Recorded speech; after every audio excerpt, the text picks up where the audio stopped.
হতে পারে দুইজন খেলোয়াড় যারা একে অপরকে ঘৃণা করে, কিন্তু তারা একই দলে থেকে এক হয়ে চ্যাম্পিয়নশিপের জন্য লড়াই করে। তারা একই দলে ঐক্যবদ্ধ থাকার অভিনয় করছে। সে বল পাস করা থেকে বিরত থাকবে না এই জন্য যে অপর ব্যক্তিটিকে সে পছন্দ করছে না, আর যদি সে এটা করে তাহলে তার ক্যারিয়ার শেষ। তারাও দলবদ্ধ থাকার অভিনয় করে।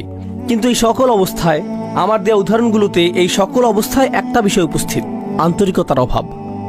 আমি শুধু তোমার সাথে ঐক্যবদ্ধ কারণ আমাদেরকে এই খেলায় জিততে হবে।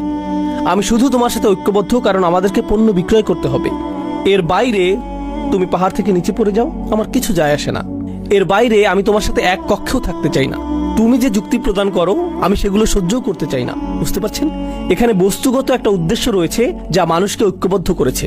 এটা না হলে তারা পরোয়াই করতো না। যখন আপনি রাজনীতির কথা চিন্তা করেন, আপনি ডেমোক্রেটিক এবং রিপাবলিকান পার্টি নিয়ে চিন্তা করেন এবং প্রায় গুরুত্বহীন ইন্ডিপেন্ডেন্স পার্টি নিয়ে চিন্তা করেন, কিন্তু এই দলগুলো নিয়ে যখন চিন্তা করেন আপনি মনে করেন যে ডেমোক্রেটরা সকল ঐক্যবদ্ধ, রিপাবলিকানরা সকল ঐক্যবদ্ধ।